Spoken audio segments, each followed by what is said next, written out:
I love is when women decide that something is no longer serving them and they get the fuck up out of it. Like, this is no longer meant for me. Gotta blast. I love that. Like, I love when women choose themselves, put themselves first. Like, I love that. Girl, look at you. Realizing who the fuck you are and realizing not. I'm not going to deal with this any longer. I need to get up out of this. I need to do what's best for me. And you did that shit. And that's why you a boss ass bitch, because you did that shit. You did that shit. Never forget that you did that shit.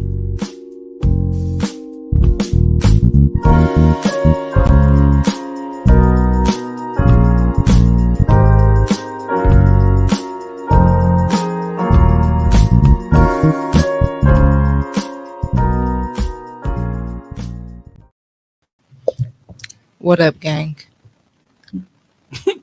Y'all the fucking gang. Why y'all ain't responding? Oh, wow, that's us? Okay, well, Gang. it's Nicole. Say it again. It's just Nicole. Never mind. Hi, Nicole. How are you? I'm good. How you doing? Hey, yo, I'm Mike. just playing. That's not how we introduce the show.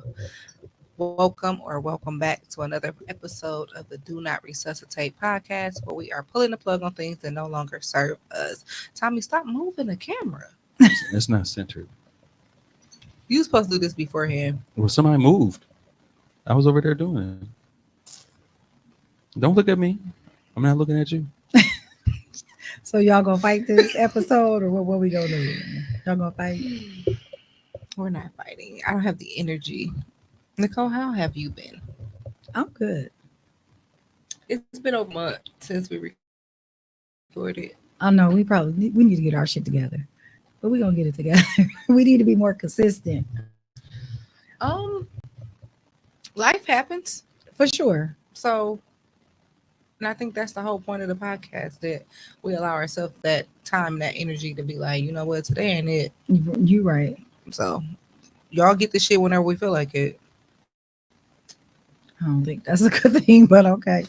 I mean, why put out something that doesn't have kinetic energy versus putting out something that's just like, right. hey, yeah, I wouldn't you know what I'm put that saying? out, Like, yeah. so versus be putting whack. out something that isn't meaningful or heartfelt, rather put something out that means something where I'm feel like, you know what, I actually want to be here. Right. Most of the time, I be wanting to be here until I get here, and then I gotta deal with the producer. You better listen. Leave Tommy alone. I gotta mess with him before he mess with me. He ain't even doing nothing. He just working. Hi, Tommy. How are you? Oh, you talking to me? I'm doing okay. I'm doing okay. Ruthia. So while we haven't been recording, what you been doing? Because you've been MIA. See, I just blamed it all on him. Wait. I haven't been doing nothing. Y'all was supposed to be missing. What the What? fuck say? You heard you say, see said what I said. I blamed it on him. One Tuesday was my daughter's choir concert. I couldn't make it. So he was busy. That was one. Mm-hmm. When it was rescheduled, it was like, I can't do that one. Somebody said that. She couldn't do October 22nd. Yeah. She didn't even give a reason. She just, I can't do that. You know. Y'all didn't ask for a reason. You don't have to. You don't have to. I had a reason. model rehearsal. Okay. All right. So you have some grown stuff to do. Mm-hmm. All right. Booked, blessed, and busy. And we decided to do it on election day because it's fitting. Yeah. It's fitting. It's gonna be interesting. Mm-hmm. So it's gonna be interesting to see. So we all made sure we voted early so we can do it. Well, actually, I voted today. Oh, did okay. Yep, I went and voted today, Ooh, and I took you a my gangster. daughter to vote as well. So Is this her first time? No. voting? No, I know she's old enough, but I'm saying, like, you said you that took girl her. is old. I know, but you said you took her. No, as I had to if, pick her like, up from work. Oh, They have one vehicle, and so I help her in the evenings. Cause What was the poll like when you went? Was it a lot of people? dry. Okay, so I had to vote at Northcott. Okay. And I was number 227, which made me feel sad at first. But then my daughter was like, Mom, you have to remember a lot of people did early voting. a lot. So of I was people like, did early okay. voting. All right, then I feel a little bit better. But I, because I had recently moved back from Racine, I had to register. And so from the time I went in the door, registered and voted was probably 15 minutes. Okay. Okay. So it wasn't a long. It wasn't. There wasn't a line. Mhm. It wasn't. I think I saw one person sitting at a table, or and you know how they tell you where to go or whatever. So it was like one person there, and that was it, and then me. Okay. I'm sorry to bring like sorrow to this episode, but security guard just came by and waved at me. And I know. That was, Listen, I that, just put my know. head down. I know. that I was just put my not head that was down. not who I expected to wave at. And Right. that just really shook me a little bit. Listen, Seriously. today is my first time being back in the Sherman Phoenix Since then? since Dre, and I was here, I think like 2 days before, and I was talking shit, obviously, because why would I not? Yeah, because that's what you do. Right, I've been harassing them since high school, so Yeah, Yeah. I know. When I came in today and I looked at the little I didn't look. memorial, purpose. I didn't look on because purpose. he was a really good dude. You know what I mean? He was the staple Like, of yeah, Sherman Phoenix. he always was checking, and he gonna tell you, "Hey, man, get the hell up out of here." Oh He yeah. ain't never put me out though. Dre ain't never put me out, probably because he know better. Like, time to go. You ain't gotta go. I mean, he home. put You out gotta the get people up who outta need to be here. put out. I mean, Right. you probably needed to be put out, but you probably smiled Where or some Denise shit. words at? But we were speaking can't about find Yeah. the security guard Dre for the Sherman Phoenix. If you've been to Sherman Phoenix, he's the person who's at the door 99% of the time, saying what's up to you, or he's probably outside on the phone yelling at his baby mama, or Or telling me I ain't handicapped, so don't you park can't there. park there. All right, park there if you Yeah. want to. I ain't gonna say nothing. But when he your had shit his route. gone. He walked through the building. He checked all the doors. He would walk by here. He waved, Yeah, and he's the only dude I let call me Tom. I never let anybody call me Tom. don't do that. No He called me more. Tomcat. It was Tomcat, so it was kind of like I used to call That him a either. glorified usher because he do literally what the ushers are supposed to do at church. Like, you just an usher, bro. Chill. You ain't even real security. oh, he had a gun though. So I got one too. I told him I'm always strapped. the usher at the church got a gun. That's a problem. I mean, I'm strapped Well. with my blessed tool. That's my gun. I put it out on him before too. If Trump wins, I'm going to get a gun. I have to. You're gonna have to. I have I mean, to. but he been president before. You didn't I one know. before. And Yeah, but it's different. It was different because at that point, like I made that point when the Rittenhour thing, the when the dude got let go. Oh yeah. I was like, I think I need to get a gun. And then things started kind of getting better. I was like, all right, well, because I'm not a big fan of guns. I'm just not. Right. I'm not either. As I'm angry as I behind- am, I'm not a fan of violence. Right. I understand it. Like, I'm not a fan of guns. Do I have a gun? But I'm really not to a place where I'm that comfortable with it. Like, I'm be honest, I don't I'm not carry it that often. concerned about having a gun because of the election. I'm more so concerned about having a gun because of the kid boys. They harass me on a regular basis. And that will be my reason. Even though I don't want to have to use it because these are still children. But at the same time, They don't care. Exactly. They don't care. So that will be like my reason if I felt the need to get one. Girl, just keep your car insurance paid up and I wouldn't be worrying about it. Well, I mean, I stay in a white Harris dominated area. So They I'm don't not care. too worried about the extreme people being Right. stupid. But The don't extreme know. people, that's what we call them, the extreme. He's talking about the far right. yeah. Oh, I thought you people. about to say the some of the niggles. Trumpsters. Oh no, not the, I'm ain't talking not about really worried them. about the niggas as much as I'm worried about the people, the Yeah. casseroleans. I'm not really worried about black people. Right. But Casseroleans? They're the kings and queens of casserole. The casseroleans. Interesting. that's a good. I've never. You never heard He of just it? made that up. They're I the- promise he just made that king. up. I've been saying it for a minute. I just don't I say it have often. That's why never heard That's that. why I Dre called love him that. Tomcat. That's true The though. casseroleans. Hey, Castle where they make all kind of casseroles and bakes. man. But yeah, I don't know. This. You're right. This is a different type of election. Like, it's probably I'm not really into politics, right? Mhm. But it's the first time that I just been so irritated and frustrated with the foolishness. You know, we all have a right to vote for who we want to vote for, but it's just like if Tommy is hiring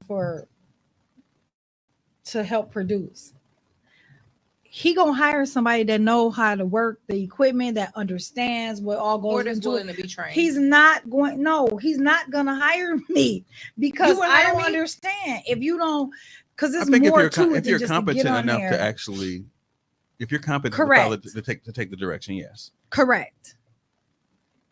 But if you come in and be like, I know how to do this. It can't be that hard. Yeah.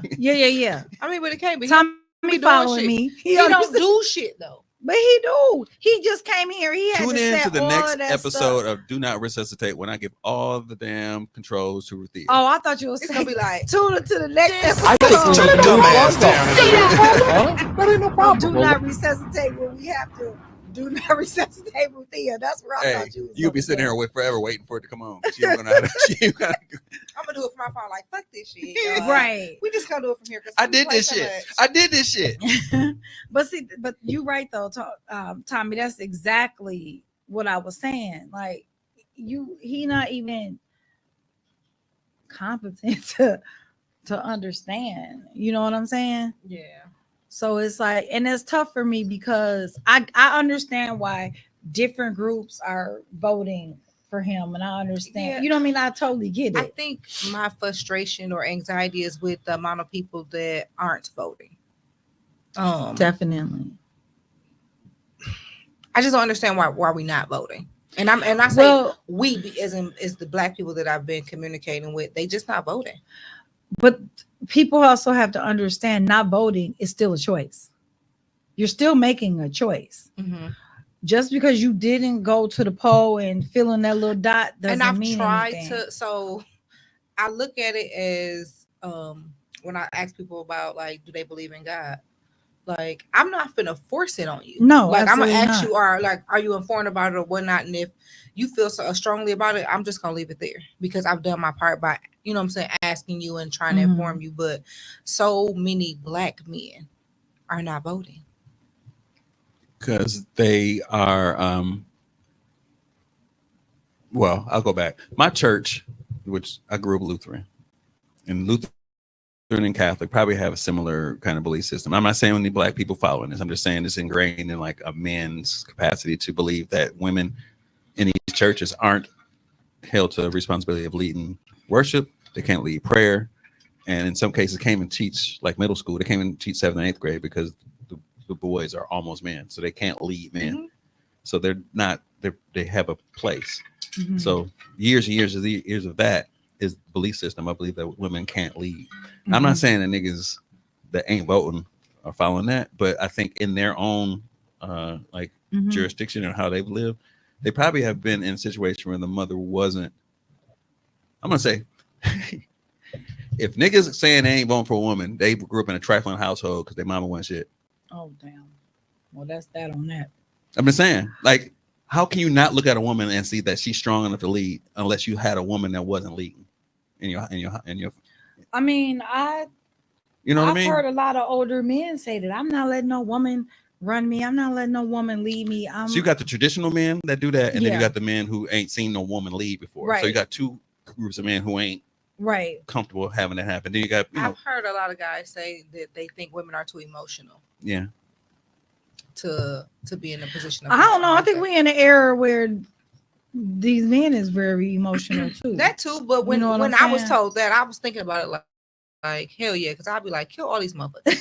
The moment one of y'all pisses me off, we got, but she passed the age of having a period. I don't give a damn. I'm still emotional. Having her period, but still, I'm still emotional. We emotional too. You see how Trump went when he got mad about the crowd size. I ain't gonna lie.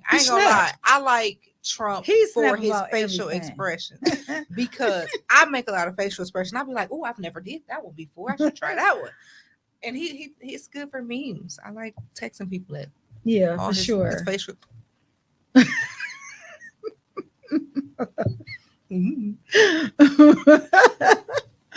That's his permanent.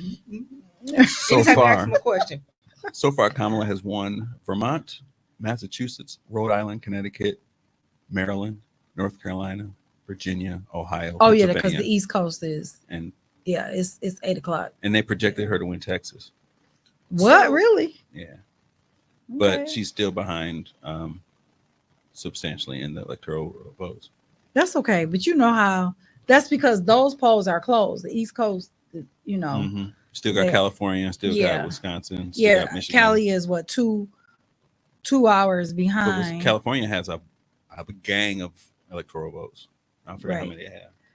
So my question would be, it's probably like two questions. Why is voting so important to you, or like why do you feel like it's so important for you to make sure you go out and vote? And how do we get our youth to the point where when they're old enough to vote? Because a lot of the youth, I feel like it's split. Like the younger kids, shout out to Bake Dreams, her babies are like all over Yeah, on top they of sure it, like, were. did They y'all was go like, "Did vote?" y'all And, you vote? know, stuff like that. So we have the younger generation who is excited about it because it's something that they want to do. Because that's how I was when I was in middle school. It was vote or die. That was super huge and stuff like that when I was in middle school. But then you have the high school students, which my son, and he like, what's the point? Like they don't feel like it's necessary. So how do we get them to a point where they feel like it's necessary? We have to vote? really educate them, not what the school is teaching them, but what we have to teach them, the importance of it.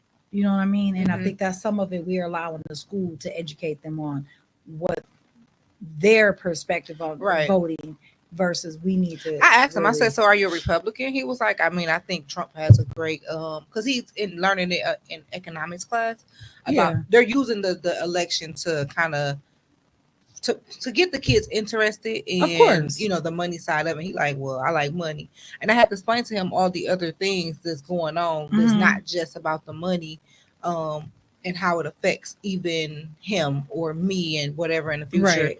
And he like, I hear you, but I don't plan on voting regardless, which is kind of like, she didn't win Texas. I'm sorry. It was still, well, that it was going back sucks. and forth. If you know what I'm saying, for kids to not even think that it's important for them to vote.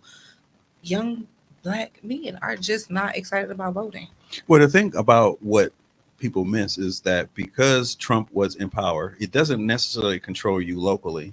That part. That's the part Yep. that they don't actually explain. But he was in charge, and didn't he pick 2 or 3 Supreme Court justices? I forgot how many. I think he picked 3, which actually became the crux of how he is able to run, because the Supreme Court chose rules ain't that it felon? benefited him, Like, Correct. and he voted. but that's another thing. It's like, how He is it voted that we today. are told He that sure if we did. have we're felons and Florida. stuff like that, we can't vote, but then the most crooked motherfucker can vote and be the president. And Or at be least the run. president. And be the president. Yeah, Like- that don't even make sense. But again, that's that privilege.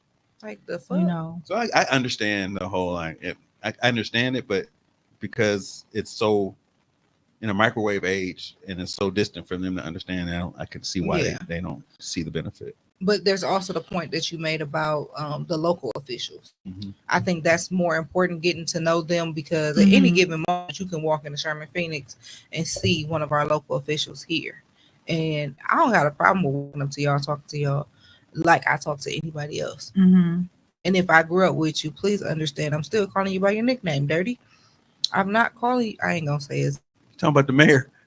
No, no, but he does be in here a lot. But Oh, that's the county executive. Sorry. yeah, I'm gonna say, yeah, I've heard that before. I People call know him dirty. as Dirty, so that's hey Dirty. He'd be like, sis, That's stop. hilarious. Like, Dog got a street name. Right. It was Dirty David. I cannot. But see, I think Not like too- dirty, like nasty, not clean type of dirty. Either way, it don't sound It don't sound promising. That's how I was introduced. can't to really him. clean it up. That's just how I was introduced to him, and it was like, okay, that's. I mean, it was both of the Davids. We had to figure out which one was which. What was the other David? Clean David. No, it was just no. He just wanted to be David. Okay. He just We wanted to got be David and Dirty David. Aren't they both Okay. politicians? Yeah. That's And that's it's- funny. And we also used to do a lot of the sit-ins, and we did a lot of like protesting and stuff like that when we was all in Urban Underground. So a lot of the stuff that we learned within Urban Underground, which programs like that are no longer available to our youth, is kind of like why they're in their positions right now, being Right. state representatives. Because I think the irony of that it was- the other day was dirty. really, I don't think so. He was always sweet. No, whatever. Oh, well, I don't know shout nothing out to about him. him. So But Urban Underground was ran by Reggie and Charlotte Moore, who are both also somewhere in our local officials as well. mhm. So I think that's dope that we actually, well, they, let me not say we, they used what we was learning in Urban Underground to, you know, make an imprint. Because them sit-ins, I used to be like, can I go home? Can I eat? No, Rosa Parks didn't have a sandwich. Like, Right. nobody care. I think though too, like we also need to help them understand that it's the local level that's the most important. You know what I mean? Because that leads, it goes up. You Mhm. know, so we need to definitely be talking to our kids about the importance of voting, at least in the local level. I mean, we prefer for them to vote all the way, but for sure Right. in the local level, because that's where we get it impacted the most. Right. Right. You know, and then of course So, it leads up. does Wisconsin have a ban on abortion already? No, because I believe Planned Parenthood is still open. So, Well, they I- don't, they offer more than abortions. They do. Let me fact. because so I had an experience a couple weeks ago where I was somewhere on the east side and I made a wrong turn and I was like, oh shit. He was on Farwell. I don't know where the fuck I was at. I ain't gonna lie. I just had to GPS my way up out of it. But I made a turn and I can't remember where I was at, but I didn't realize that it was an abortion clinic. You was on Farwell. Or you know what I'm saying, something that was over there that I seen a bunch of people stand outside with signs talking about abortion and how it's wrong and what have you. But then there were also people that were standing in front of the building that was walking back and forth across the street getting people. And I mean, like, and they were like yelling at them, like they were like having to cover their face. And for me to see that, it's like, one, I don't believe in abortions, but I don't want somebody to tell me that I don't have the right to that. And to each his own. If that's what you feel like is good for your life right now, then by all means. So I don't judge people who do, but just to see that, you know what I'm saying, right there in my face, it's like, so y'all really upset because y'all don't know what they going in there for. Well, I mean, part of it too is this.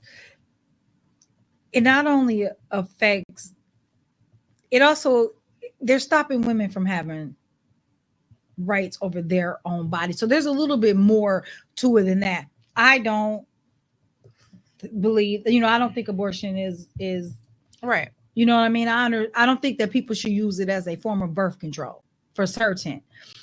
But I do feel like if someone is having some sort of medical Right. emergency, And that's where I think where people are wrong. Like, right. Real quick, it's been legal since September 18, 2023 in Wisconsin, and it's only performed in Madison, Milwaukee, and Sheboygan through 22 weeks of gestation. That's a lot. So I can honestly say that when I was in high school, I went to Planned Parenthood with friends, and I didn't know that that's what they were going for. Like, I was a virgin. I didn't know nothing about it. So they would come out and it was like they would have a little pink paper and a little brown bag, and they'd be like, yep, got to come back next week or whatever. They'd be like, what y'all coming back for? Like, dang. I didn't know that teenage girls was having abortions at that capacity. Right. I was just going just because technically if we got stopped by tabs, I would be the one to talk because I was the only one that was able to be out of school during the day. So I can understand that people are abusing it. Yeah. However, don't allow that for people who, you know what I'm saying, need it. Well, because I don't have the exact specifics and I might not be explaining it right or whatever, but there are also situations where there has to be a choice between the mother and the child. So the mother is just going to die. Really, essentially, they're both going to die because it's inside the body of the mother. You know, there are certain situations where women have had miscarriages and they couldn't have that removed. Oh wow. You know what I'm saying? Yeah. So it's now this.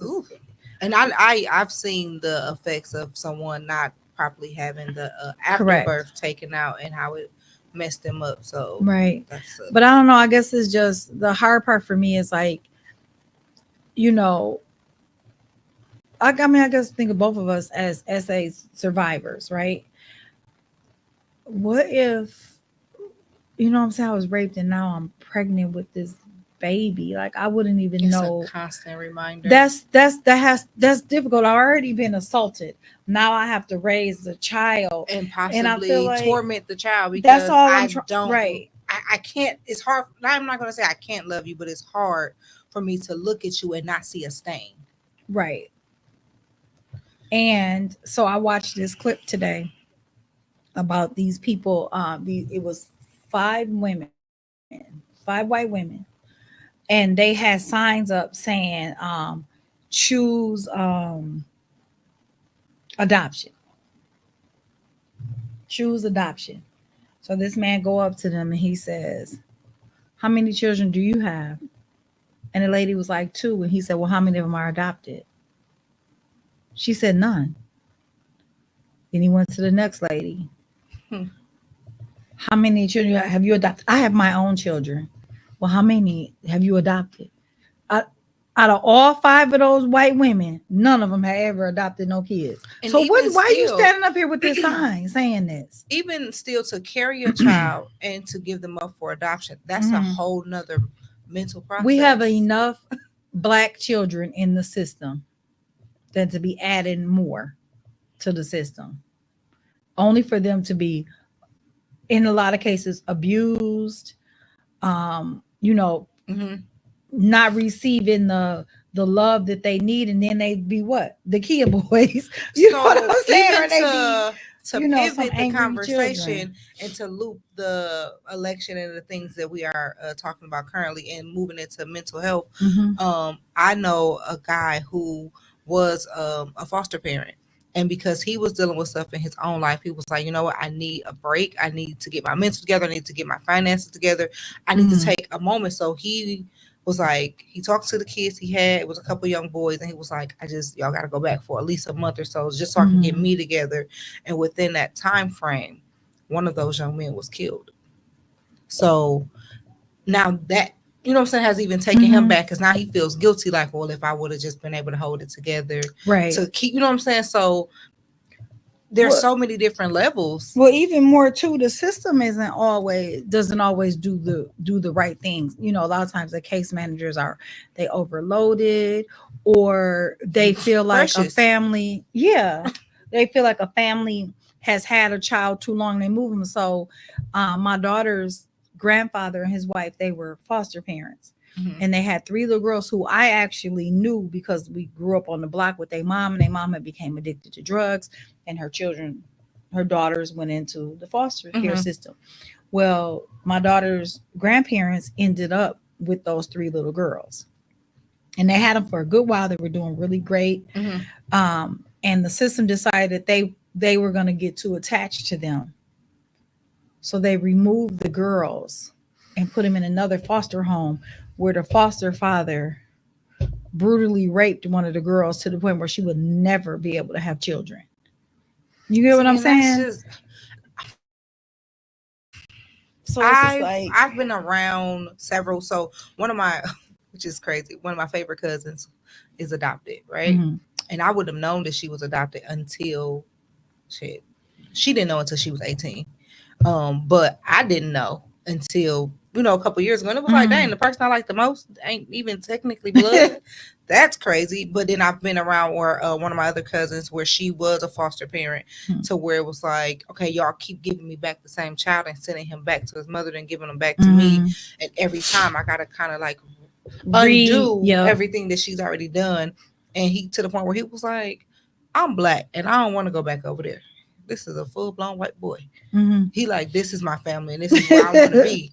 Like he had to like state his case, like, I don't want to go back there, to where I'm pretty sure he's adopted now.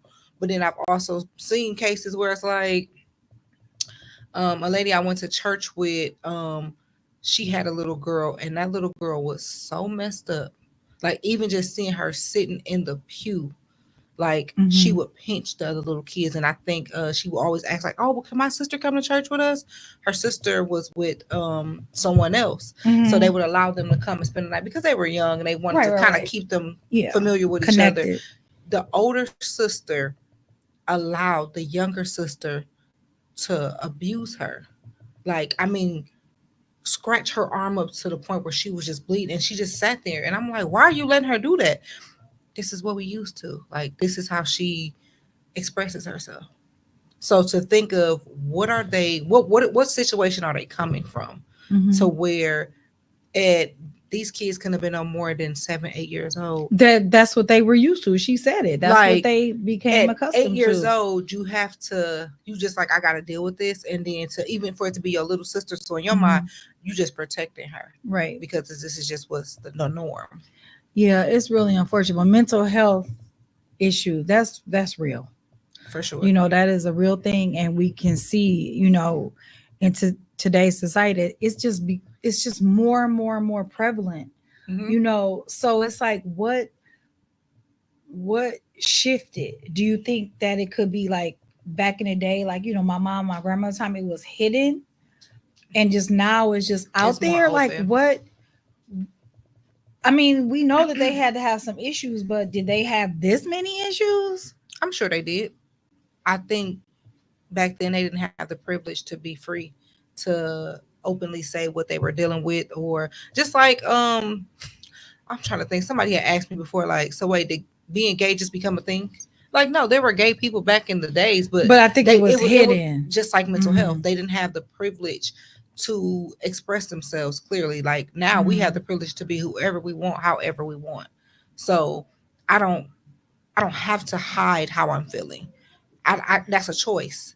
Now we have choices. Mhm. Back then, they operated out of survival mode, so it was more like they didn't have that. Mhm. I don't know. I want to know, like, what's the, what's the, I don't know, like, what was it like in the 60s versus 2024? So I'm about to look it up. Okay. What you think, Tommy? How it was. Like, Do you think, hey Kenda, mental health is more open now, or do you feel like it? I feel like it was. They had the same issues. They just didn't have the privilege to be so open with it. I don't think it shared the same description of what we believe mental health is now. Mm-hmm. I think when, like, we say mental health now, that includes like depression, anxiety, ADHD. right, all those things that go Right. along with it. When before mental health was you crazy, it was schizophrenia, it was, you know, bipolar. People Those say like you the were retarded and exactly. stuff like So mental health was like when you said you were. I mean, that was how we call people. You a dog mental, dog mental. Right, And right, it right, was right. that. like, It's more acceptable too. but it was crazy. So now when you say I have mental health issues, it's more, oh, what is it? Like, it's kind of like, It's more acceptable, right. Right. and we have more knowledge about it. Like, I didn't know there are levels to being blind. Like, I didn't know that someone who was True, blind, Kenda. the idea behind being blind, I thought was you saw black. Like, your eyes are closed, and my eyes close my eyes, and I can't see shit. Shit, I'll take off my glasses. I can't see shit. But the levels of blindness are like, there are people who are completely blind, but just everything is completely out of focus. Like Mhm. Stevie Wonder can see something. Yeah. It's just not completely black. So Mm. I say the same thing about mental health. It's like a what do you call it? It's a A spectrum. spectrum, like a spectrum of Mhm. mental health issues. So Yeah. I mean, and we all got PTSD. and my mother had some mental health issues. I didn't do. know until afterward. Now look back, I was like, she had to have. She watched Mhm. my father die. Like, she saw him be murdered. So Oh, that I didn't know that. there were moments That where I didn't know. there was moments she was completely quiet. She didn't talk. But I grew up thinking that my she's just quiet. She just don't talk. She talked to me, you know. Mhm. She probably needed to talk to your ass. What can you move that finger so I can read what Kendra said? They call people crazy, assuming they need a medication. Mm-hmm. Or crazy treatments in Definitely yes, have in asylum. PTSD. That's for real. I believe that For sure. Ruthia. Oh, I said she mental. Right. See how you act? See how you read? If you read it right, Ruthia, I believe that caused Ruthia. PTSD. That's what she thought. That's what you thought it was saying. All right. I'm sorry. But, Kendra. I mean- I didn't mean to misquote you. I think that, you know, as we talking about need a mental boy health fuck you. issues, I do think that I think that Trump got some mental health issues. Like for real. I think it's definitely something going on in there. Yeah, for sure. Is it, I don't know, is it like what's the word, narcissism? Because Listen. like Mhm. there's something going on there, seriously. Like all jokes aside. For me personally, back in when I was younger, I would have been more afraid to admit that I have a mental health issue. Mhm. But I also don't see what I have and what I deal with as a mental issue. You think it's just life, right? Right. To me, so I was medically diagnosed with depression. And at first they was like, oh, well, it may be a seasonal depression. I'm like, everybody go through that. But after going through therapy, I had to, well, before going to therapy, I had a moment where it was like I couldn't even like function, like my hands couldn't process. So Mhm. even something at work, like we're supposed to put cardboard in one thing and paper in another thing. I literally, like in my mind, I'm telling myself what to do, but I'm taking the paper and I'm dumping it where the cardboard goes, and that broke me because I couldn't comprehend. Yeah. Like nothing about what I was doing normally made sense. And I literally sat there and I just screamed and I just cried, and it was just like, I have to go. And I literally drove. I called the doctor and I drove there. Like, she was like, well, we don't have any open appointments. I said, but if I don't come now, I won't make it. Like to the point where I had to go and be there and just sit in the office to say, y'all got to do something. Mhm. Like I regret it now, but I also don't regret it because it made my son feel a type of way. But I had to remove him from the home. Like, and maybe the way I did it wasn't the best way to do it because in his mind I put him out. Yeah, but in that moment you can't. But you this was, couldn't- I you let would- him go to my mom's house Mhm. because it was just like I can't let him see me like this. So, and I told myself, like, you know what, I'm gonna go to therapy and I'm gonna take this medicine, but I'm not gonna let it consume me. Mhm. I gave myself so much time to be like, I'm gonna take this medicine, I'm gonna let it do what it do, but do not overdosage me. Like, don't say, Right. oh well, you said this, so I'm a, whatever. But I read up enough about it to know Mhm. when they ask you these questions, be honest, but don't tell them this. Don't say this word. Mhm. Or when this question come up, don't say this because they will immediately lock you up. Right. Well, also the acceptance of going to a therapist right now is much different. Absolutely. It's encouraged. Back in the day, if you were feeling like you were feeling, you were just sad.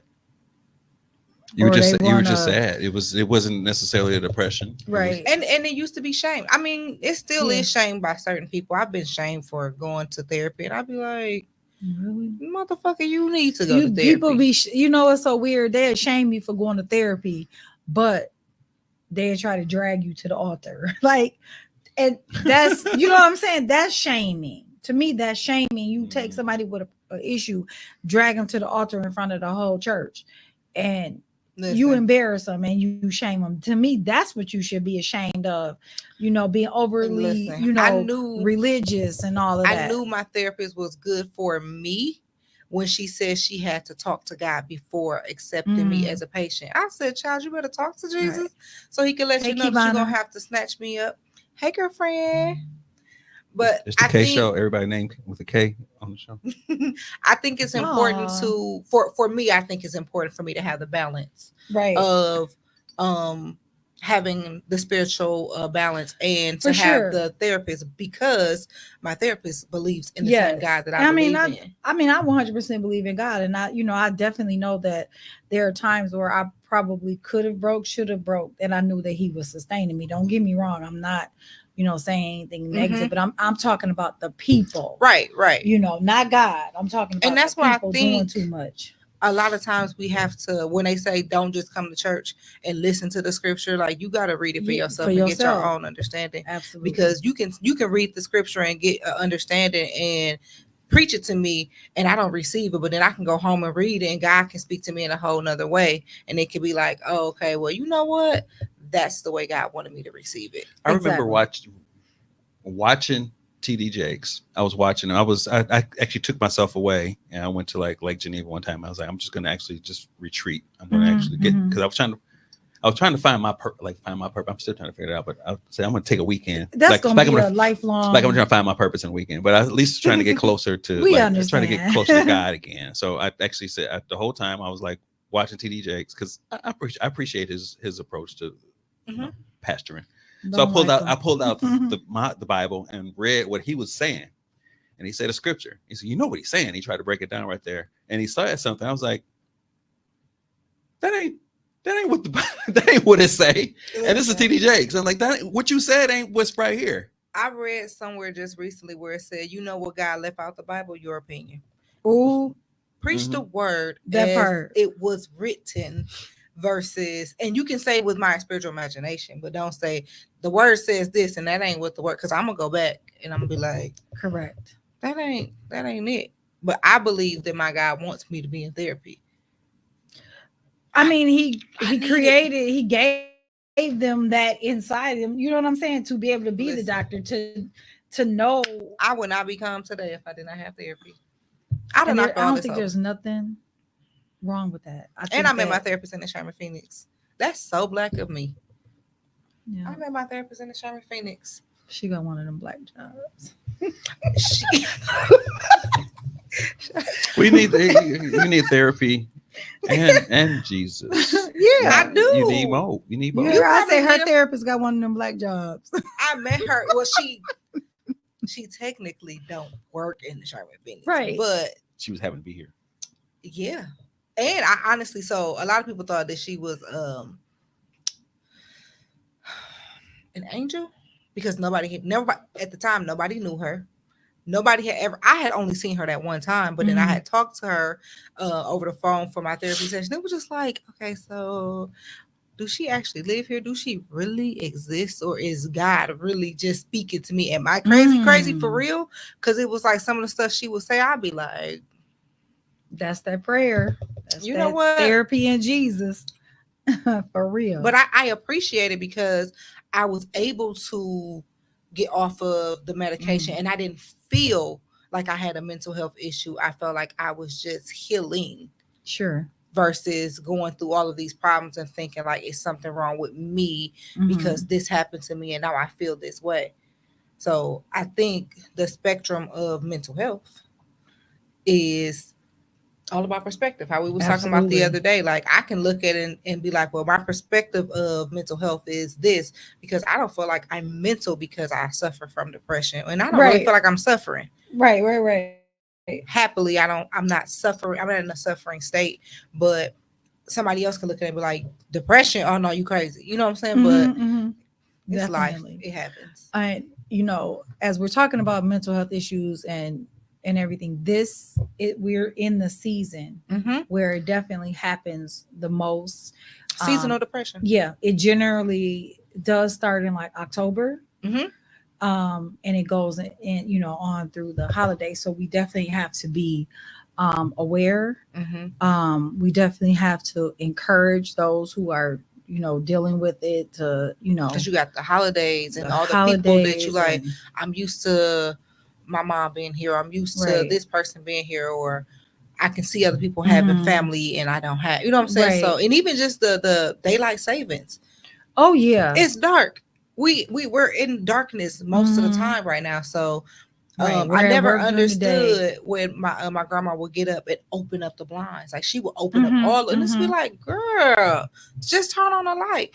But it makes sense now. Like you need to be in that natural sunlight. Right. So we definitely need to be aware, pay attention to, to our loved ones. And listen to them. And listen, not try to downplay, oh, you'll be all right. Because that's the thing we do. Oh, you'll be all right. And maybe one day they will, but today maybe they're not. Yeah. Not necessarily today, Right. But it's, it's real and it's tough. So, I recently dealt with my nephew's dad killed himself a month ago. It's been a month. And I know that he had been dealing with some sort of depression.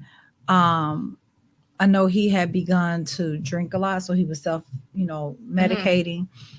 And he had been talking about killing himself for years. That we became insensitive to it. Yep. You know what I mean? Because it's just like, you've been saying this for 10 years.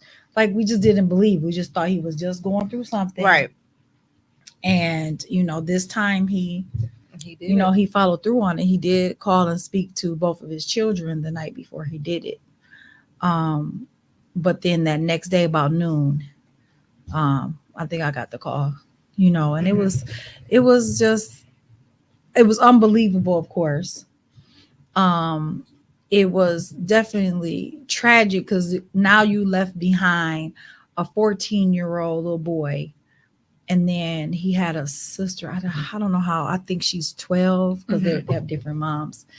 But you left them behind. Right. And you know, it was just like, I know, like, my nephew has not. He said he don't know how to process. He it's been a month and he said he still don't know how to process it. He probably won't. No, He probably won't ever know how to process it. Mm. We don't know how to process this. Absolutely, because it's been a month for me now. Him and my nephew's mom, they've been broke up for a long time, but he still was a part of our family. Right. He still was a part of our life. That for me, you know, my personal struggle with it is I, for whatever reason, I am stuck on that moment before he actually did it. I'm stuck right there of what was he thinking? Mm-hmm. What was he going through? What was it that just completely took him over the edge? You know what I mean? And even too, like, the really hard part for me was, did he have time to ask for forgiveness? Right. You know what I'm saying? I mean, and so it's really, you know, tough. Like, I just keep thinking, I keep feeling, it's almost like I feel his anguish. Mm-hmm.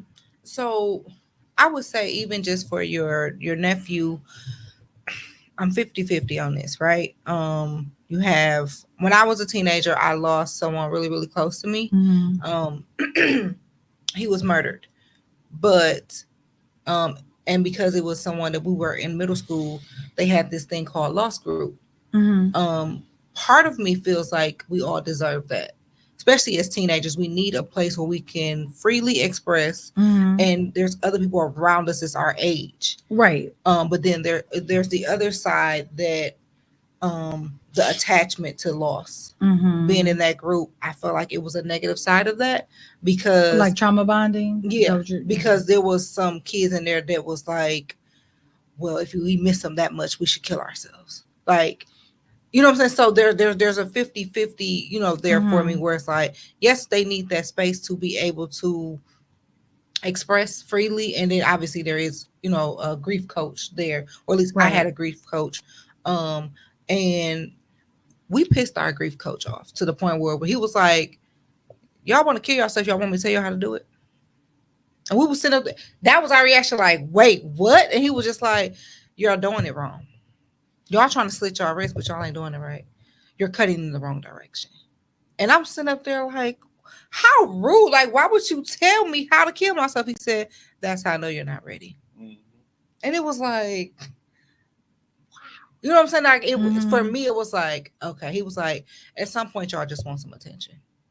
This group is for this. Right. Don't use it to, like you said, trauma bond. Mm-hmm. But it was, at some point, it had became that. Like, I still have a scar on my arm now. And he just kind of looked at me like, you're still doing it wrong. If you're going to do it this way. Mm-hmm. And in my mind, I was a cutter. So it was just kind of like, well, I'm doing it because this is what makes me feel better in the moment. Mm-hmm. And he was just like, I'm sick of y'all. Like, either y'all going to do it this way or y'all not going to do it at all. Right. You know, so you do, I need people like that in my life, to where, like, he made it real. He made it real. Like, be firm with me. Yeah. Be firm with me, because you can't just tell me, oh, stop. No, snatch me up and tell me, because that's how God deal with me. Yeah, for real. Knock me across the head sometimes. But I would say to give him the outlets. Yeah. And with people who, one, he can feel comfortable with, but also with people who he isn't familiar with, because it might be harder for him to express with you or mom or whatever in the room. Recently I had yesterday, actually, today is what, Tuesday? So yesterday I got a phone call. Yesterday morning I got a call I'm at work. I'm working, but I keep my phone on me. Mm-hmm. I got a phone call saying that my brother was missing. Now this is my brother who I consider to be my twin. We have the same father, different mothers, but we like a little under a month apart. In our eyes, we twins. Mm-hmm. His mother, he was in a car accident a couple years ago. We both have family down south. His mother, his sister, him, and I think another one of his cousins and his cousin's wife. They were in a wreck somewhere down south, and they were hit by a drunk driver. His mother died. Oh, His my cousin God. died. His cousin and his cousin's wife died. Him and his sister were the only two survivors. The other driver lived for maybe like 2-3 days, and then they ended up dying. Wow. And when he woke up, he was unconscious for 2 days, and then when he woke up, it was a point of, if I'm like this and my mother isn't with me, where is she? Right. So recently he's been a couple of years ago he was learning how to rewalk and stuff like that. Like Right. that's how bad the accident was. But yesterday when I got the phone call and they were saying like, he's missing. Can't nobody find him? Somebody said they seen his car. It was like he was in a car accident, but his phone was in the car, his wallet was in the car, his gun was in the car. Like, they were saying all this stuff, and I'm like, when was the last time y'all talked to him? What was he saying? Because in my mind, are y'all not paying attention to the dates? Like, he's probably going through some depression. And they were just like, well, he was talking about his mama the other day, but he always talked about his mama. And I'm like, we have to be acceptable to the point that where sometimes people are not willing to live anymore. And he refused to go to the hospital. Once they did find him, somebody found him stumbling around the neighborhood. And he just gave them a random address and they dropped him off, and he was like, I can make it in the house, but it wasn't his house. And then somebody else found him like in between some houses. He was like just laying on the ground because he couldn't make it. He was bleeding, and it was just like, y'all are all upset because he didn't take care of himself, but y'all are not listening to. I said, what happened the night before? Who was he with? What was he saying? Right. They're not paying attention to the signs of he's depressed and he's saying that he misses his mother and that's where he wants to be. Like, we have to be cautious and not be angry. You have to listen too. And then don't be angry because he didn't do something that in his mind it probably wasn't important in the moment. Why didn't you go to the hospital? Why didn't you do this? That wasn't on my list of things to do. No. In his mind, he probably tried to kill himself. And everybody was like, well, he should have did this. Ain't we so bad? We always want to give some advice. And we don't, if we're not dealing with it, how do we know? But again, that goes back to what you were saying about perspectives. You know what I mean? I don't care if me and you are both diagnosed with depression.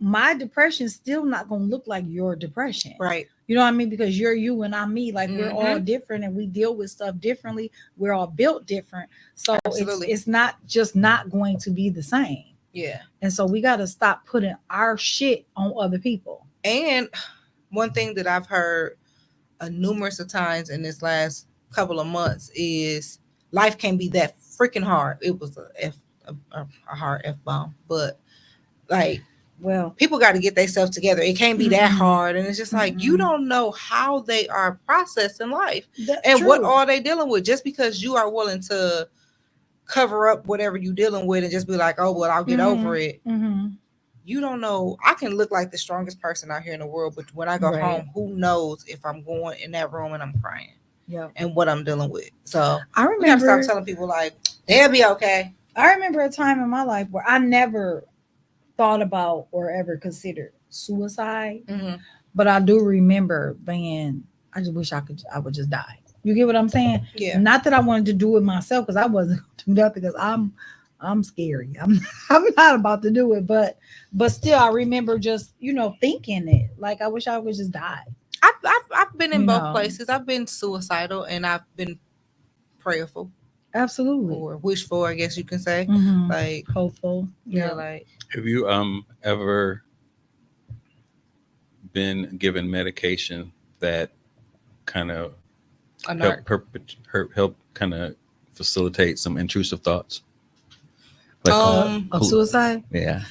I'll let you go first because mine not gonna be related to me. But I don't feel like so. One person that when I told them that I was going to start taking the depression medicine, they gave me some pointers on like, well, don't take this because this will make you feel this way, or if they give you this, make sure it's not this dosage. So I had people around me that was able to kind of tell me certain stuff about different prescriptions, but I have vertigo. And it's not meclizine, it's another pill that they gave me. I told my doctor if she ever give me that again, I can't think of the name of it, I will kill her because it made me have an out of body experience. Like to the point where I can never forget. I was sitting on the couch, and I was standing in front of myself screaming like, "Get up!" Tyler was really, really little, and he was getting ready to hurt himself. He was crawling around the house. I don't know what he was doing, but I know he was getting ready to hurt himself, and it was like, "Get up! Like you have to help him."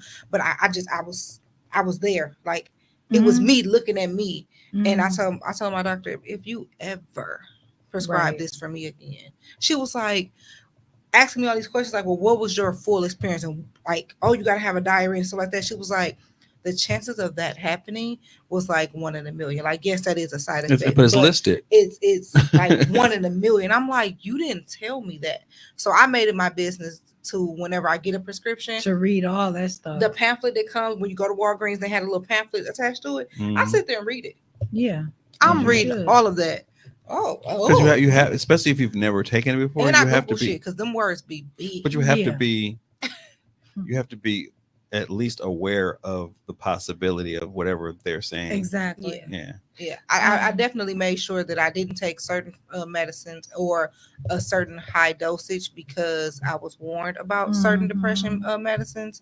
But like I said, I did have the out of body experience with the vertigo medicine because some of them have side effects of hallucinations, suicidal thoughts, and I mean, obviously, it sounds like you had the hallucination, but that's crazy. And it's if we laugh about the commercials and they be like, oh, if you have a cold, take this, but you might have this. It's like, dang, don't want to have a runny nose. Or well, you know why? Because, I mean, Right. it took me Or a long shit on time to myself. realize this, but the medications that they have, if you do Google the medications, you'll also see that this is also treated for cancer recipients or for weight loss or anxiety. I mean, like, wait, this is the same medicine they give like kids for like, you know, a sprained ankle. It may be something real stupid like that, but they mix them so that I had to go to a clinic to get blood work because I'm anemic, and I was terrified because they sent me to a cancer center, and I'm like, what? Like, wait, what's wrong with me? Like, what y'all mean? Like, y'all supposed to be taking my blood for this, and I had just had a friend that died of cancer, so it was just like a blood cancer too, and I was like, absolutely not. Hell to the I stood in the hallway and told the security guard, "Hey, go get them. Tell them come here. They gotta come out here to talk to me. Right. I'm not going in there." He was like, I mean, if that's where your appointment is, no, tell the doctor come talk to me before I go in there because I need to be aware. And they was like, oh no, we just kind of do everything here. It's much easier. You're in freighter, it's fine. I'm like, well, can you poke me out here? I give you my arm, but can you poke me in the hallway? Because no sense. I was scared because you just never know. Because sometimes they won't tell you. I can imagine being in such a mental state that you'll take a medication and the thought process would coerce you into suicide. I can actually see it because it puts you in a state, and this is just my experience, put me in a state to actually even fathom it ever happening, which had never crosses my mind ever. And I had a conversation with somebody. I was like, you know what? I think it was I don't know what it was. I mean, my daughter's in the cotillion, and I'm doing dance recitals with her. I mean, dance practice with her because we have a dance that we have to do. She has dance. They dance with their escort and then with their father, and I'm one of the dancers. And I don't even know what the thought was up to that point. And I was like, I can't do that. I got to dance with her at the cotillion. I was like, what the fuck did that? Right. Where did that come from? Where the fuck did that come from? And why did I even think that? Like, they'll prescribe you 2 different pills, and it'll be because. So I think at one point I was working third shift, and I was like, my sleep schedule's already messed up, but then you prescribe me this medicine that's and it's going to affect my sleep even more. So it's like, oh, well, we'll give you this pill for that. Mm-hmm. And it That's was just too so much. I actually asked her, well, what are my options? And they gave me like a list of different things, and it was like this one will work for this, and it's a kind of the side effect for this. Like it was like a chart, and I was like looking at it like literally, what's the lesser of the evils? Kind of like with the Seriously, election, like what's the man. lesser of the two freaking evils? Seriously.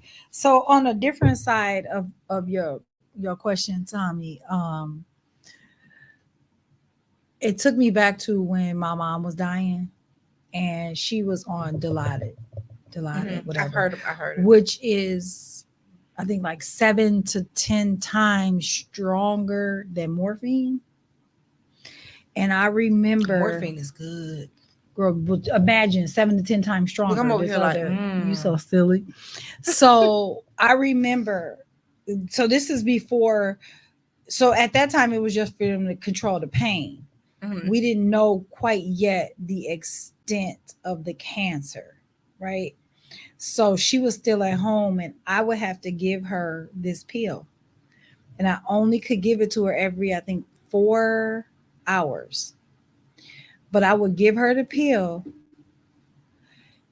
And I remember an hour after I gave her that pill, her asking me for more. And her asking me, because at first it took me a while to understand, she kept saying, "Is it time?"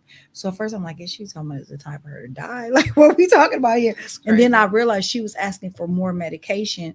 And in that moment, I wanted to give it to her because she was in that much pain. That in that moment, I understood suicide. You know what I'm saying? Yeah. I understood There that. is And I a- understood assisted suicide. I about to say, But I just didn't want to go to jail. I about to say there is You know? a thing called assisted suicide, but technically it's not legal. It's not. And a lot of people, like I used to watch Law and Order all the time, where they'd be Oh my like, God, that's you my know, show. the injection with the assistant, the assisted Right. suicide for that, or this one situation where this man went to jail and his wife was like, no, like that was like it was for the daughter or the son or something like Mhm. that. Like, no, that was a wish. I just couldn't do it. They want to shoot him. Like, I'm dying. Like, just shoot me. So Yeah. that's I a want to tough show this situation. because I talk about this all the time because we got to be careful with our pharmaceuticals because these are the top revenues in the United States that For sure. run the United States. And you see it's hospitals, health and medical insurance. Number 5 is pharmaceuticals. Yeah. Then life insurance. It's Crazy. crazy. It's insurance. I mean, it's a lot of insurance that runs the. So they actually benefit off of us being sick. Oh, absolutely. Absolutely. 100%. I mean, that's why we're And here. a lot of times, they'll misdiagnose us just because, you know. Right. Take this for Right. that. Take this for that. It's like, okay. Mhm. And the insurance Or pays for it. even- And Or even when they tell you like you have to have a mammogram annually or a pap annually, you do not. If it's not running in you do not. Even so there's two sides of that where they don't diagnose you when you know something's wrong. Oh, Black women have to learn thank to you. advocate for themselves. You gotta stand your ground on that. But then they there's don't care. also the side where Especially they'll side tell note, you there's something wrong with you. fat Black women have it even worse. Like, oh well, you have this. So God, I don't know what movie it was. I'm a Netflix girl, but it was a show where they was just saying like, this lady was taking all this medicine. And she was just like, I didn't feel sick. Like I never felt sick. I just went in because of this and whatever. And this man was getting he had a contract with a pharmaceutical company where he was diagnosing all these women and they were taking all this medicine, and this one lady ended up dying, and the family was like, well, what was wrong with her? He was diagnosing them with cancer and stuff like that. I saw that, and they were taking all this medicine for all that time. Yeah, and it was just like, then they went to somewhere else and they were just like, well, can you test me? And it was never anything wrong with these people, but you have doctors who are like, oh, well, we gotta push, because they get we gotta paid for push that. certain medicine, and we gotta.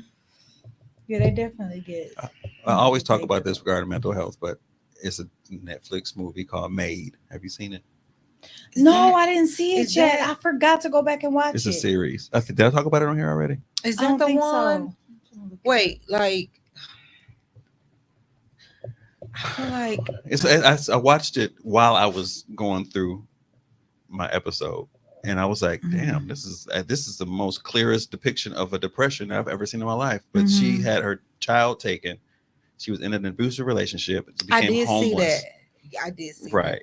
that. I seen And then that. one of the episodes, I don't know if you remember that she went back to the abusive man, and they were still in the trailer park, and she was just like having like the out of body experience kind of. She was just sitting on the couch for days, and it was just a cycle. And I don't know how did whoever made this movie was a perfect director, because he directed like 10 minutes, it's maybe 5 minutes, but She it felt was like there. a week, because She was just every there. day husband would leave, go get some, he'd come back from work, drink a beer, yell at her, whatever. She was still sitting in the same spot. And every time you saw her, she got deeper and deeper in the crevice of the couch. Yeah. To the point where she was at the bottom of the couch, she was like in the couch, and you saw the crack of the couch, and she was just laying there still. And she could hear everything going on. People were like, is she okay? Or coming to the door, talking to her. And she was just there. I was like, it wasn't scary.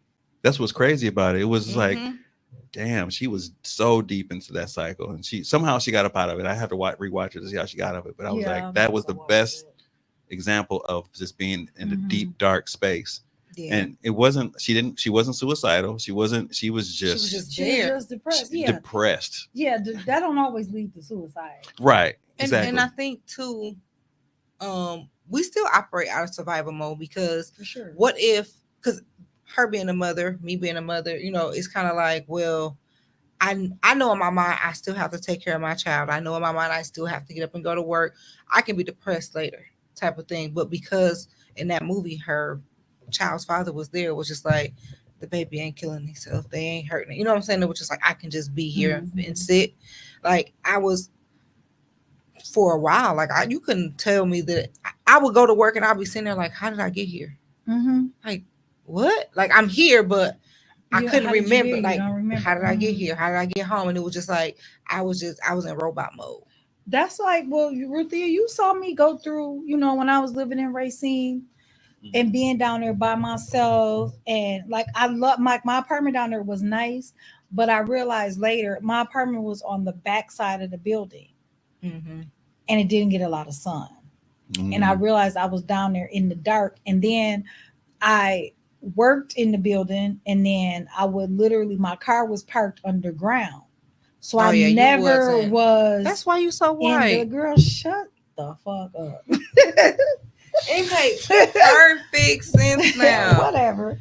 So I had to come out of that, because I was literally living in darkness, and I realized it. And then of course being disconnected from everybody, because I'm there. I'm not now look here. at you. You got me to bother you on a regular. Jesus, I had to move back. Aww. But so nice to see you. I never really dealt with depression. I mean, of course we all have times where we're down. I think that's normal, anybody. But I knew then, like, I was like, I got to come back, because I'm really, really dealing with something here that I'm trying to understand it. My therapist that told me you have an episode. You're not depressed. You're going through an episode. Right. A depressive episode. Yeah, so you may have had episodes. Yeah. Like we talked about the spectrum. Yeah, for sure. You may have gone through a slight phase and was strong enough to get up out of it. But sometimes it hits you so hard, you're like, yeah, I need some help. Yeah, that's where I was at that point. Yeah. And I was like, because people know me to be a social person, right? But what a lot of people didn't know, sometimes, I'm over here like, a lot of times people would think I would like be somewhere with other friends, but I really would be at home on that couch. You know what I'm saying? Or I'd be in the bed. But people wouldn't know that. And when, you know what I mean? Because they would just automatically assume, because I have 10 different sets of people, you know what I'm saying, that I deal with or I socialize with, that they just assume that we haven't seen Nicole in a while, she's probably over here doing this, or she's probably that. Yeah. When in fact I was on that couch. You know what I mean? Yeah. And depression looks different, like you said before, for everybody. Like, I've witnessed some of my friends go through depression, and I'm a girl get up type of friend. Like, I'm not going to allow you to just sit there in it. Right. Kind of how I did you the other day. Like, come on, we finna go somewhere. I don't care if And you I don't. promise I needed that without even realizing I needed it. I knew I Mm. needed it. And I needed you to tag along. Yeah. But I've seen a particular friend sleep, and I would randomly just call and they'd be like, "Oh, I'm taking a nap." Not today, you not. Get your ass up and let's Go. roll. And I would be like, and this person didn't even live here, and I would be on the phone with them, be like, "I'm going for a walk. You go for a walk." Now, Just to get outside. there are cases where we do have to do that. You know what I mean? But we have to be aware of when the right time is. Right. You know what I'm just saying? and I guess for me it's easy for me to see it because I've been there. I also was told early on that we can't diagnose you with depression or we can't help you because I always knew I had seasonal depression. But then it was always, oh well, you didn't you don't complain about it. I hadn't complained about it consecutively for 3 years. So they couldn't quote unquote diagnose me. But I'm like, I don't want to own it.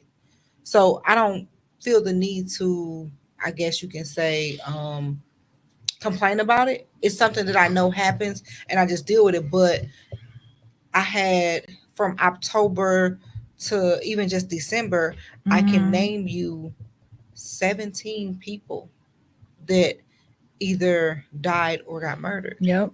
You know what I'm saying? So it was always heavy for me. Just that time period is heavy. And then also, and I learned this from therapy, that it wasn't just the deaths that was heavy for me. It was the fact that it's the holidays and I would have to go be around family that I didn't want to be around, but I didn't have a choice. And you know what I'm saying? In my mind, it was like, it's the holidays. This is what we do. So I'm forced to be in situations with people who I don't feel comfortable with. So I was depressed because it was like, here it is, another holiday where I have to be around these people.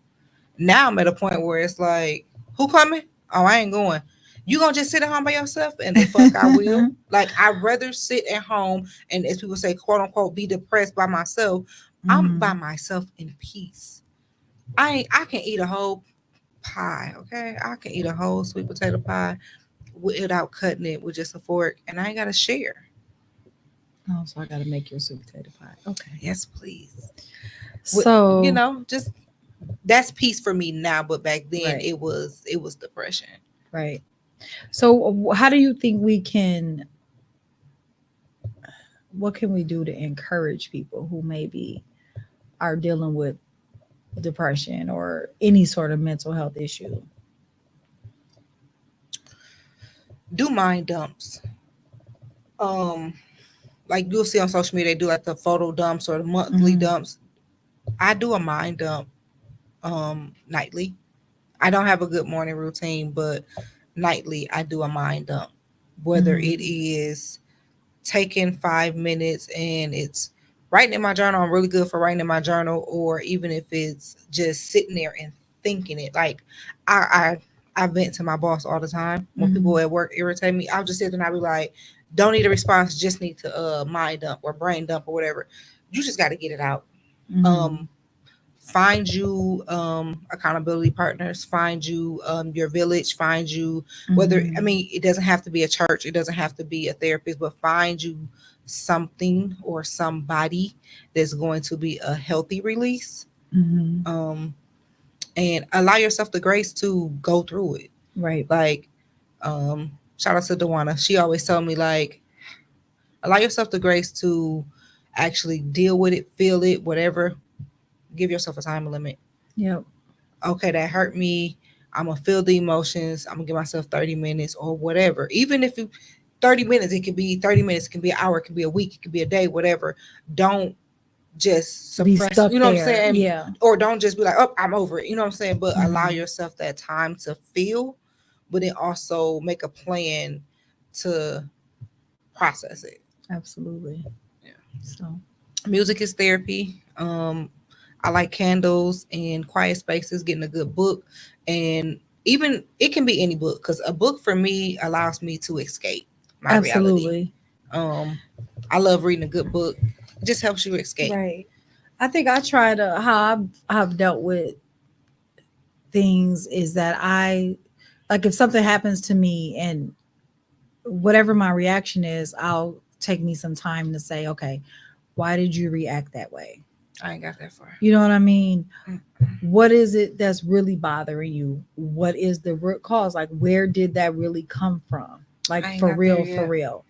You know what I mean? Like, Mhm. for me, like one example, now I know we probably should start to wrap it up, is I, what triggers me, and this probably sounds so minor to people, is people telling me that they're going to pick me up at a certain time.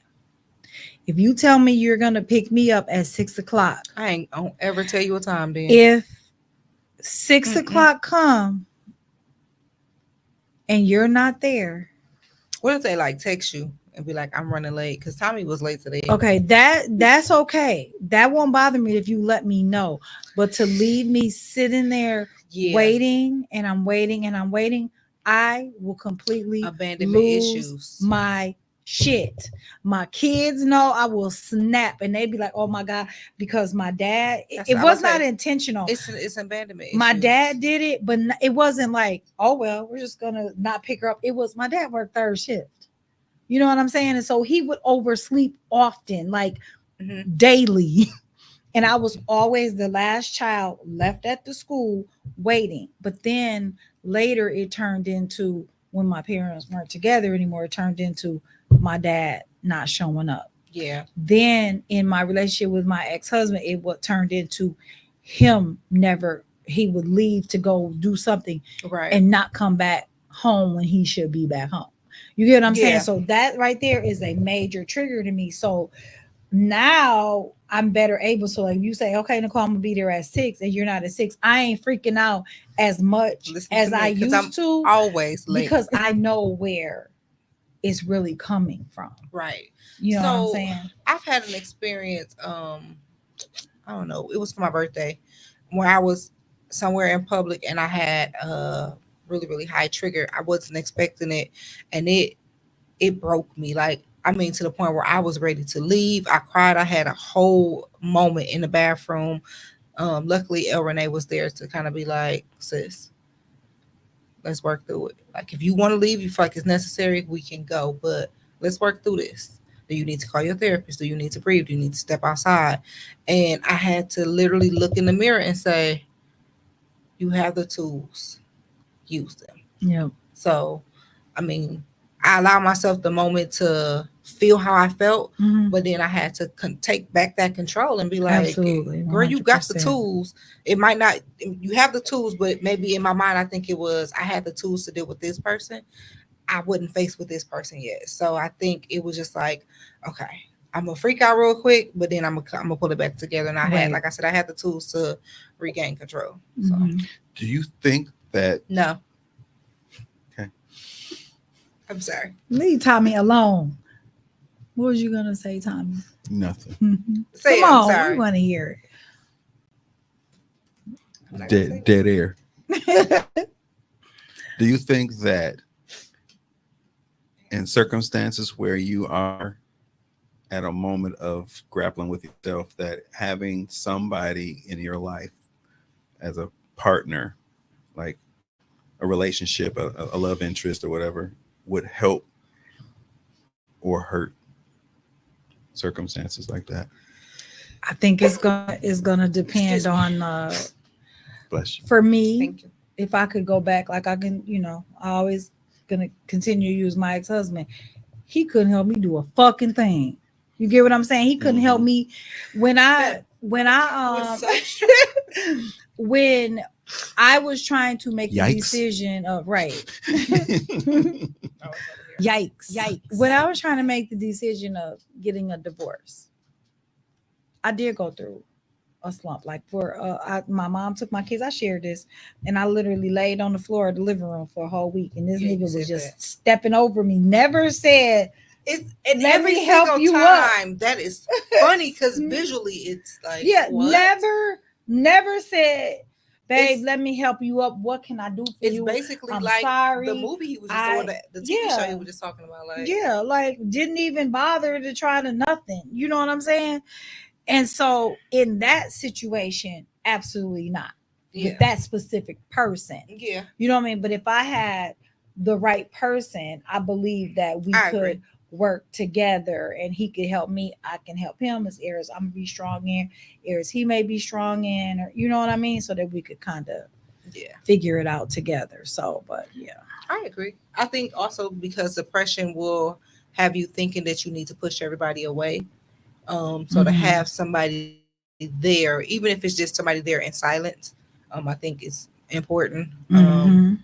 Or have you a me, because I'm gonna harass you and irritate you to where you're gonna be like, all right, I'm leave me alone. I ain't depressed Hell, no more. you make a shit. I'm just You saying. be I making guess so. us to get I depressed. probably am asking like a hypothetical because in some circumstances we haven't experienced it enough to know that like, oh yeah, I would have my person. But I think when I was married, I think I had my person that would, because I don't remember ever feeling like I have when I was married.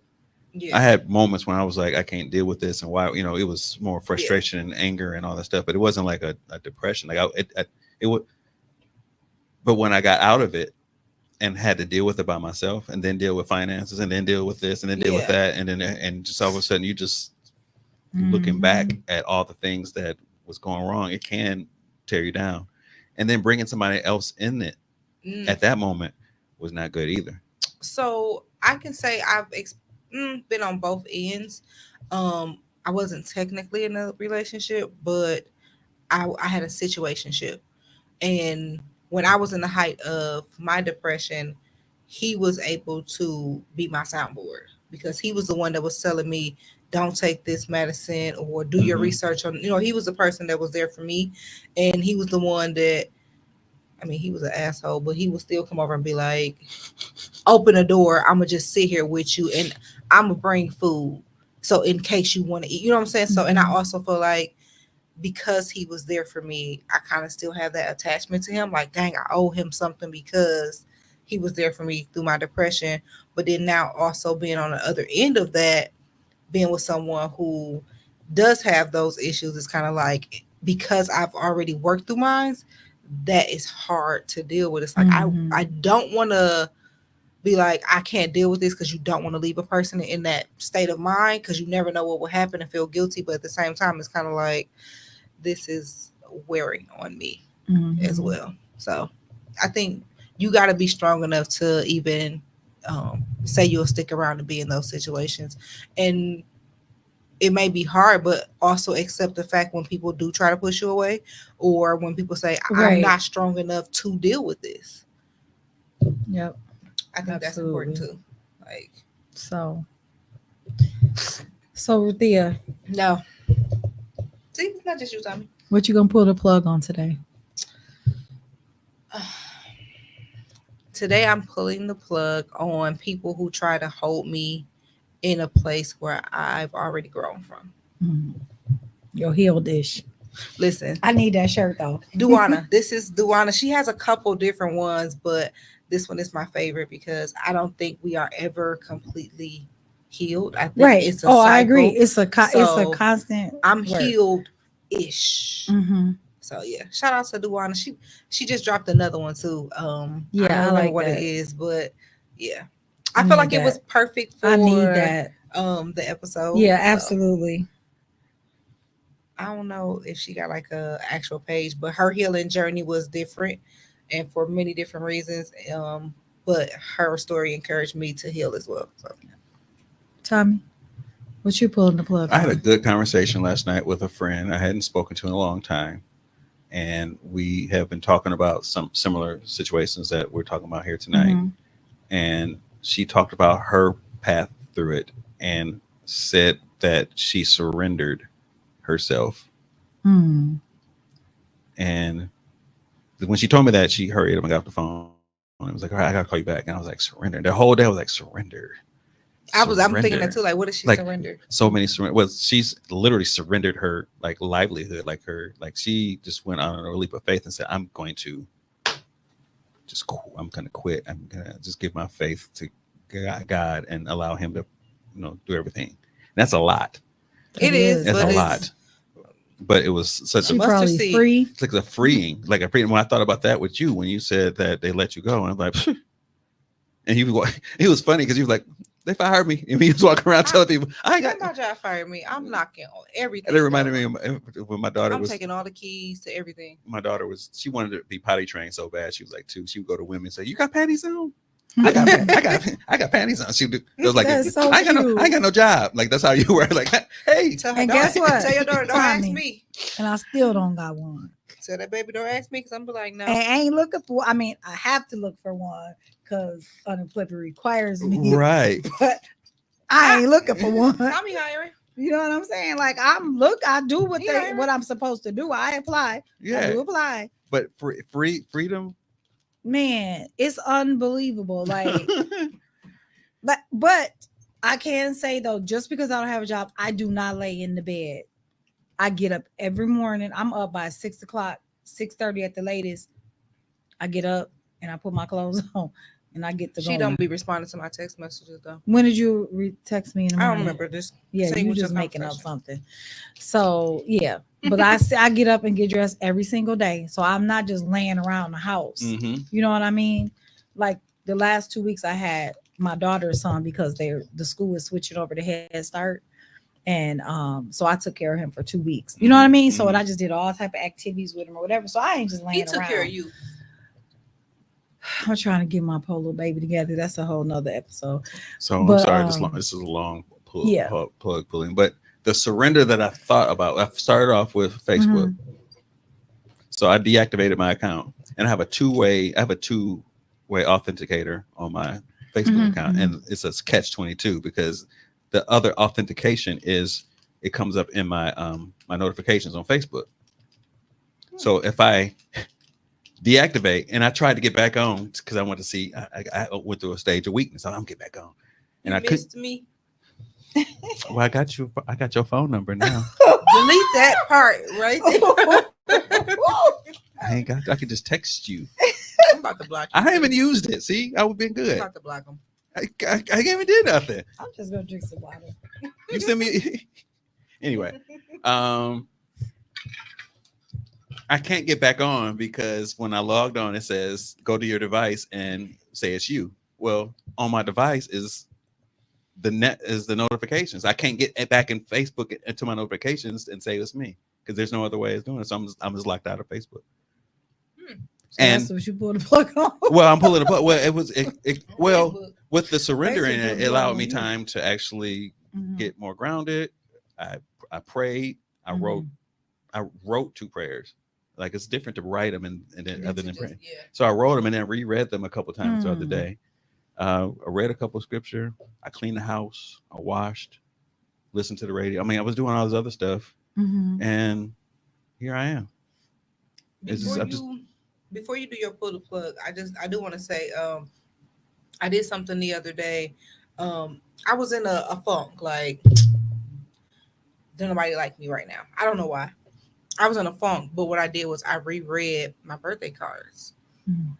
And it was like, because when people give you your birthday cards, they are expressing their love for you and whatever the gratitude for you being in their life.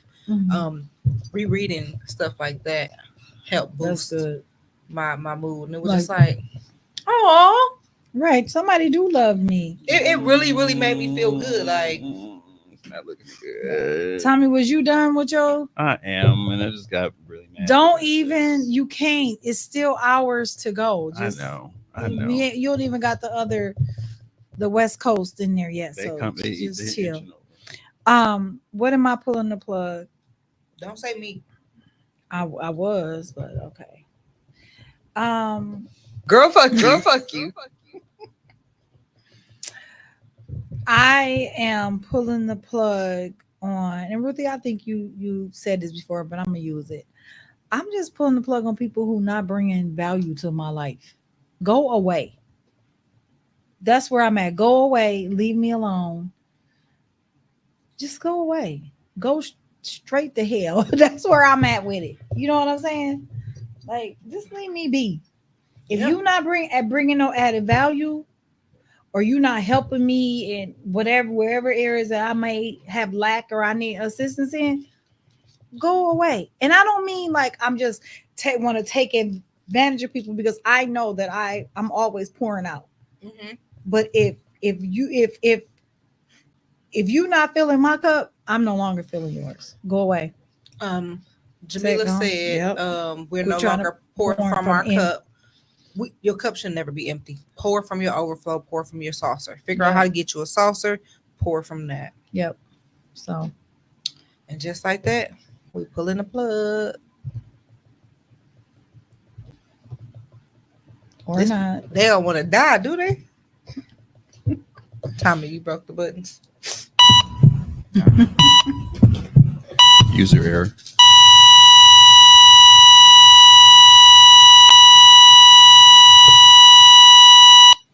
I love is when women decide that something is no longer serving them and they get the fuck up out of it. Like, this is no longer meant for me. Got a blast. I love that. Like, I love when women choose themselves, put themselves first. Like, I love that. Girl, look at you. Realizing who the fuck you are and realizing not. I'm not going to deal with this any longer. I need to get up out of this. I need to do what's best for me. And you did that shit. And that's why you a boss ass bitch, because you did that shit. You did that shit. Never forget that you did that shit.